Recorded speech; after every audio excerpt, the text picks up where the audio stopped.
Welcome back, everybody, to the Big Tire Garage and our weekly Q&A session from here inside the shop. You know the drill by now. Subscribe to the channel, like, notification bell, all that kind of stuff. And make sure you ask your questions in the comment section below. If I pick your question, you're going to get a sticker pack in the mail. So today we've got three questions as usual. And then instead of a where is it now, it's actually going to kind of be a question / answer, kind of like vehicle that I use a lot type of thing. So we're going to kick things off right now. There we go. Mr. BT84. What do you use for body mounts on your custom projects? Do you always use rubber / poly on both sides of the mounting point? So, great question, as always. There's always great questions. No such thing as a bad question. I use a combination usually of two mounts on my custom stuff. I'll use one that I get online that I buy. I think I usually get it off Amazon. I'll try to put a link in the description.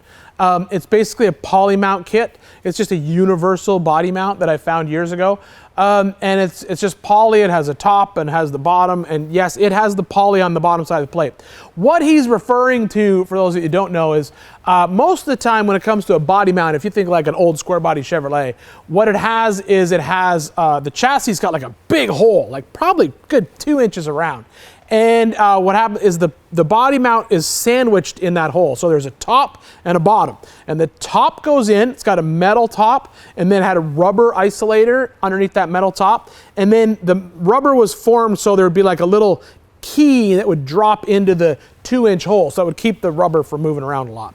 And then what happened is the bottom had another rubber isolator with a metal plate that would usually go, or usually a metal washer, that would go on from the bottom, and it would kind of all sandwich together and interlock with each other in that big 2-inch hole. And then there was one hole that you put the bolt through. The reason it did that is that rubber the bolt could actually move back and forth inside that rubber as it flexed. That's what eliminated a lot of the vibration between the frame and the body. So the sandwich between the mounting point is the question he's asking, if I do that. So on those poly mounts, yes, I do that because that's how they're designed to be used. So they come with a big poly sleeve on the top, and it has a little metal encased locating tab that drops down, and then another piece of poly comes to the bottom with a washer, just like a factory piece, and then the bolt goes up through. It's a universal body mount kit. I've used it on a bunch of projects, and it works really well. Now, what I also use quite often is Jeep JK body mounts. So the reason that I use those is twofold. Number one, I used them on my Willys wagon because my frame that I bought already had the body mounts bolted onto it. And I was like, oh, look, there's the body mounts. I did have to make new mounting plates for a couple of them. And so I already have the mounting plate file saved on my computer for my plasma table. So when I need to make the mounts for those, it's quick and easy, bing, bang, boom, plates cut out, and I can weld it onto a frame. I like the JK mounts. I think the technology in the rubber in that mount is really, really good. It is a rubber mount, even though it's a lot stiffer than, like I'd say, an old school pickup truck mount. It's not really soft rubber. It's fairly strong. Has a metal plate basically infused, or basically, I don't know if it's glued or melted onto that rubber top. So it's got a metal top. And then it also has two additional studs that drop down and bolt into the frame. So the mount itself is incredibly robust. Most importantly, very easy to find. I get them on eBay Motors. You can buy used, full, complete body mount kits for not a lot of money, maybe $100. And it'll come with all the mounts for the whole Jeep. And if you get a Jeep 4-door, I think you end up with I think it's 10 or 12 mounts. So that'll probably, if you're just doing a cab truck, that'll get you through 2 cab truck projects if you wanted to. That mount doesn't use a locating hole and then a rubber washer underneath. It literally just bolts onto the frame, and then the bolt goes up from the bottom. I don't know why Jeep did it that way, but that's just how I use it. I use it the same way that Jeep does. The other reason why I like those JK mounts is if you build the project and you get it 100% done and you're like, yay, it's done, and you put it all together and maybe you made a mistake and you need like 1 extra inch of clearance, finding a body lift for a Jeep JK is very easy. You can just go online and buy like a 1 inch, 2 inch body lift, and that'll just basically, it's a spacer that goes between the mount and the frame, and that just lifts it up. So if you need to get some extra height later in the future on your custom project, it's not that hard to do. So those are the 2 mounts that I use on all of my custom projects. Thanks for the question. That's a great question. Make sure that you send me an email, bigtiregarage@gmail.com. I'll get you a sticker pack out. You might get one of the new stickers. We have shop truck stickers. They're on their way. I know they are. I'm just waiting for delivery. Hopefully they'll be here for this batch that gets mailed out. Corey Schottlemeyer 3767. Know you use multiple methods of cutting: grinder, plasma, oxy-fuel, torch. Which is your favorite and why? Man, it's like picking your favorite kid. You know which one's your favorite, but you can't tell the other kids. Terrible parenting. Luckily, I only have one kid. So that's a great question. I would honestly say it's going to depend what I'm doing. If I'm removing brackets off of an axle, like a junkyard axle, oxy-fuel all day long. Many reasons why. Number one, you can get a real nice, like, flat, you can get that torch, it's so skinny, you can get it right up against the axle tube, and you can easily cut away just the weld and the bracket, and it drops. You get the plasma cutter in there, I find by the time you get it in there, you know, you're trying to get the angle right, and you're ending up cutting into the tube no matter what. The oxy-fuel, I just find it just does that job so well. It's a lot quieter too. It's kind of like a Zen garden when you're using the oxy-fuel, because it's just the sound of the fuel. So anytime I'm dealing with rust, anything, oxy-fuel all day long. Now for the plasma, honestly, I try to use my hand plasma if I'm trying to get like a straight line cut into something, or maybe an arc, or if it's just something that maybe I'm not drawing on my machine plasma, that's when I'll use the plasma cutter. I don't really use it on removal of stuff from a vehicle. In that case, grinder. So perfect example, Jeep JK frame, you want to remove that lower link mount, or any Jeep, really, any Jeep frame, that lower link pocket that hangs down below the frame that you're trying to get rid of, so TJ, LJ, JK, JL. For that, I use grinder, because what I'll do is I'll basically go in with the grinder and I'll just cut the edge of the weld, or just below the weld a little bit, and you can just sort of watch the grinder, and you can just get through that first little piece of steel. You have a lot of control there. You can cut through that, peel it open with an air hammer and a chisel, and then just grind off the rest of the weld. So that would be how I would basically describe how I'd use it. I would use grinder if I'm working on a frame of a vehicle that is like an OE frame and I need to remove something. Torch if I'm going to be using cutting anything with rust, because the torch doesn't need a ground, just chop through anything, cuts through everything, it gets in its way, that's why I like it. And then hand plasma if I'm doing anything where I want like a straight line or a curved line or like that, if I'm working on maybe on a bench on a piece of steel. And then obviously machine plasma has probably become one of my favorite ways to cut metal in the shop. So there you go. What's your favorite way to cut stuff in the shop? I know my little shop helper, Pierre, who's the four-wheeler minion that helps out the shop. He's a grinder on axles all day long. He'll grind for days taking brackets off an axle, which I'm like, nope, give me the oxy-fuel torch. Take that night and day. Question number 3, Toyota Trail Buggy. Toyota Trail Buggy, hello. I had the pleasure of meeting you like 10 to 12 years ago in Hot Springs when you took the Crawl Marrow out. Oh wow, Crawl Marrow, what a great ride. What happened with Crawl Magazine? Are they still around, and what made you part ways? Ooh, that's kind of a fun question. Okay, so for those of you that don't know, surely you might know what Crawl Magazine is. If you're into the world of hardcore off-roading, you probably know what Crawl Magazine is. Crawl Magazine is off-road magazine specializing in hardcore off-road features and how-tos, and always very high-end magazine. My involvement with Crawl came in a very roundabout way. I was originally hired to work as just basically write some articles for Crawl, which I did. Thoroughly enjoyed doing that.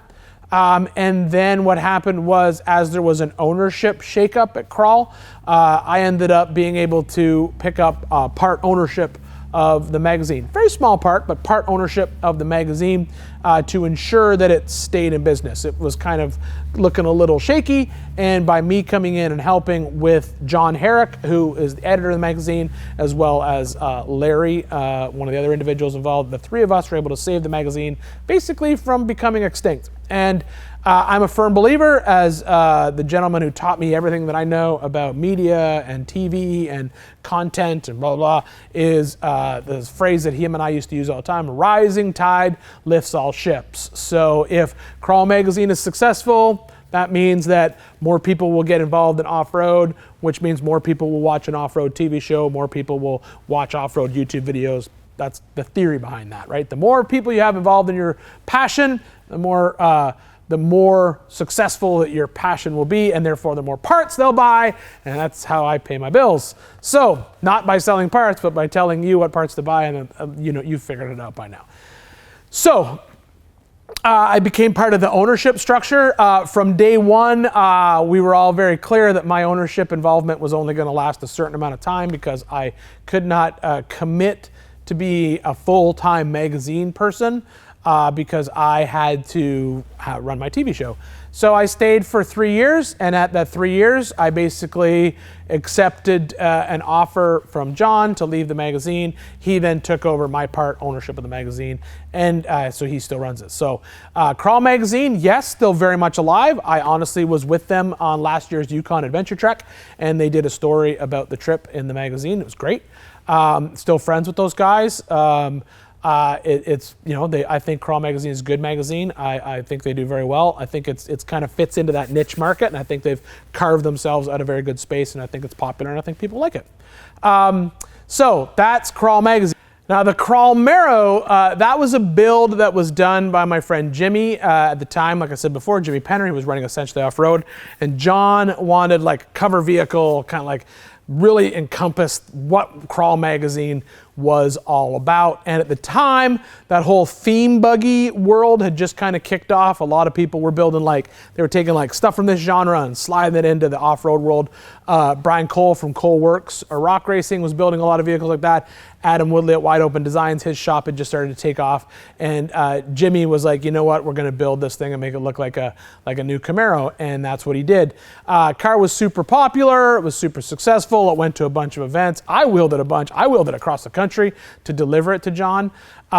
Great car, really, really was. And John kept it for a few years, and it did its job. It spread the word of Crawl across the country. Wherever it went, people recognized it. And then I think he just got tired of it and just kind of didn't really want to live that buggy life anymore. And so it kind of needed to move on. And so it actually came home. It came back to the South, came back to Essentially Off-Road, and one of the guys that actually helped build it, he ended up getting his hands on it. And we'll see it pop up every now and then locally. We'll be out wheeling, and then boom, there's the Crawl Marrow pop out of nowhere. So it's still around, so it's still doing things. It's still climbing over rocks. It was a pretty cool car. It was a turbocharged LS 400. It was just a lot of silliness. I'm pretty sure I think it was trail gear axles. I don't think it was Spider Track stuff, but I know it was 9-inch stuff. It was just a great car. It really was. Everything was powder coated, chrome, custom paint. It had every thing thrown at it that it could possibly have thrown at it, and it still is. It's a beautiful car. Actually, it's a work of art. It's absolutely gorgeous. It was that crazy green color when Camaro first came out with that super bright green, which was super awesome. So that's where the Crawl Marrow is. That's where Crawl Magazine. It's still around. You can subscribe or get it on newsstands, and they're still doing their thing. And yeah, I would say if you like off-road, check the magazine out. It's definitely worth a read. Now we're going to talk about not necessarily a project vehicle where it is now, but a vehicle that I drive a lot, and that's my tow rig and daily driver pickup truck. And I get asked a lot of questions on here as well as on social media, and so I thought, you know what, this would be a perfect time to sort of answer the question about my Nissan Titan XD pickup truck. So the story of that truck is prior to that truck, I had a Ram 2500 crew cab short bed single rear wheel pickup truck, 6.7 Cummins with a stick, 6-speed stick. And I liked that truck, I did. The problem was I'd converted it to dual rear wheel, and I'd done a bunch of aftermarket-y stuff on it, and it had like American Force 22-inch wheels and tires, which was not a good idea. I'm not meant to own shiny aluminum wheels that need to get polished every weekend. That's just not my lifestyle. So unfortunately that truck became too much, honestly, too much work for me.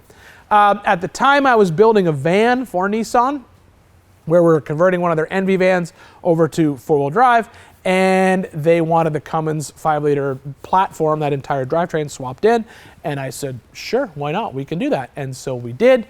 I built that truck, or the van rather, and in that process, I spent some time driving one of the Titans, and I actually really liked the truck. And so I thought, you know what? Maybe I'll step out of my Ram, step into a Nissan and drive it for a while, and then we'll see what I get next.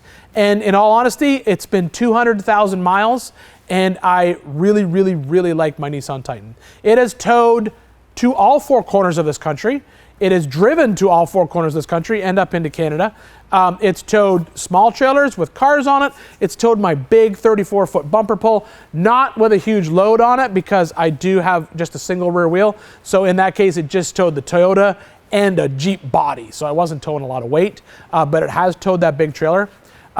In 200,000 miles, I have only had one issue with the truck, and that is I developed a pinhole in my EGR cooler at 160,000 miles, and so I had to have that replaced. No, the truck is not deleted. I don't think that is a good thing to do on your diesel trucks. Even more so, I don't think it's a good thing to do if you plan to use the diesel truck to drive all over the country. You want to keep that truck 50 state legal, even if it's just for serviceability. If something happens to my truck when I'm in the middle of nowhere, I know that I can get my truck serviced at a Nissan dealer if I have to, because it's perfectly legal. I don't have to find some diesel shop to deal with my deleted truck. I've never deleted any of my diesels. I've always just kind of left them alone. I'm a big fan of leaving their tow rig alone. I had a highly modified tow rig at one point in time. It was not worth the headache. I like just getting in the truck and driving. So as I've said, that's the only thing I've ever had done to the truck. Engine-wise, even drivetrain-wise, that's about it. I've never had any issues. I've done brakes and basic maintenance items and stuff like that. A couple things that I think have kept my truck working this well for this long is maintenance. I always make sure to get the diesel fuel filters changed. I always make sure to get the oil changed. And that truck gets between 10 and 15,000 miles. You have to get it done every single time. Rotate the tires a lot. As I've said, I've done brakes and stuff like that. I've done fluid flushes on all the differentials and the transmission and transfer case, and as I said before, engine oil and stuff like that. I just whenever it needs maintenance, I have said before, I'm not a fan of maintenance, so I literally take it to the Nissan dealer, drop it off, oil change, diesel fuel filters, tire rotation, I get it back. It's been great. The other things I've done to that truck is I have put airbags in the rear. The springs are a little soft. The Ram that I had before, the springs were a little stiff. It was great if you had 1,000 pounds in the bed or a big trailer on the back, but just driving around town, it was a little stiff. The Titan is the exact opposite. It's a little soft. Great for driving every day. Throw a load in the bed or a trailer on the back and it starts to squat pretty seriously, even more so because I've got a leveling kit in it.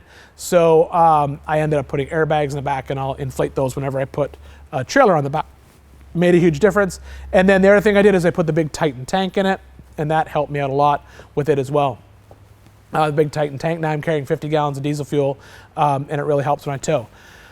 Mileage when I tow, it honestly really depends what I tow. And it's not the weight, in all honesty. It seems to be more aerodynamics. So if I tow my 715, which has no windshield in it, when it's on the trailer, it kind of almost sits even with the hood seems to sit even with the roof of my truck.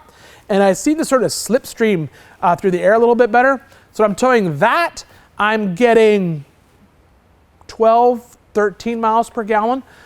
When I tow my LJ, which is considerably lighter, but it's a Jeep with a windshield, it's got a big old flat front, it's a sail, drops down to 10, 11 miles per gallon. If I'm towing I tow my son's BMW on a really light featherweight trailer that I borrowed from my buddy Kevin. It's got a super light aluminum trailer, and I put that BMW on there. It's literally even with the bed of the truck. I'll get 15 miles per gallon. Driving every day, 19s as my average with it. So I'm super pleased with the mileage I get with the truck. I'm super pleased with how the truck works now that I've got the bigger tank and the airbags in the back. As I've said, really not had to do anything to the truck. I love the truck. The truck gets a lot of shade. People say, oh, it's not a real 3/4 ton. Well, no, it is. It has a towing capacity advertised at, like, from the dealer or from Nissan OEM, it's like 13,000 pounds. And if you compare it to the same vehicle, a 2016 crew cab short bed, either Ford, Dodge, Chevy, diesel, single rear wheel, it's going to have that same towing capacity. Those commercials that air that say can tow 30,000 pounds, that's not your single rear wheel truck. That's a dual rear wheel truck. And so I think that's one of the biggest mistakes Nissan made when they launched the Titan. They should have done a dually because then they could have done the same thing. They could have said, oh, it tows 30,000 pounds, but they didn't. Unfortunately for them, it wasn't popular. Truck itself was not popular, it didn't sell a lot, so they killed the truck. I love the truck, as I've said. I don't know if I would suggest that you run out today and buy one because it doesn't exist anymore. I am nervous about future support for the truck in OE parts. The one good thing is I never have to worry about that Cummins engine underneath the hood. I know people at Cummins. I know I can get that engine. The engine itself, the top end is different in the Titan, but the actual engine itself was used in other vehicles and other platforms. So parts for it are available at Cummins and probably will be forever. And Cummins is one of those companies that's going to stand behind a motor. I am possibly going to maybe grab another motor and just put it in the corner. I don't know. I haven't decided yet. But I mean, you know, Cummins is Cummins, man. Million-mile motors are not a strange thing for them. And so I think I can take that 5-liter up to 1 million. That's my plan. I'm at 200,000 right now. A fifth of the way there. We're just going to keep going. And so there you go. So that's the Cummins 5-liter Titan that I tow with. I have nothing but good things to say about that truck. I do really enjoy driving it. I've put, as I've said, hundreds of thousands of miles on it. I think it's been a great truck. For me, it's just a perfect truck, driving every day and then towing loads. I have towed my big trailer behind it with just a light load. I put in the Tacoma and a Jeep body on it. I don't know if I'd tow like 2 full loaded rigs on the back just because of that single rear wheel. Occasionally I get a wild hair in my head and I'm thinking, you know what I should do with this truck? I should ditch the bed, cut the frame, stretch it, put a dual rear wheel axle underneath the back and turn it into a ramp truck. What do you think? Should I turn my Titan into a ramp truck that I could put a crawler on the back of the truck and then have a Reese hitch in the back that I could hook my trailer up to tow my small trailer and still haul 2 buggies with my Titan? You think that's a good idea? I don't know. Maybe I'll do it. I haven't decided yet. Then I don't know if I could drive a ramp truck every day. That might be a little crazy. All right, guys, there you go. So thank you so much for all your questions this week. Once again, if you have a question, throw it in the comments section below. If I pick your question, you're going to get a sticker pack in the mail. If you heard your question be answered on today's video, make sure to drop me an email, bigtiregarage@gmail.com, and I'll get you a sticker pack out ASAP. We'll see you next time.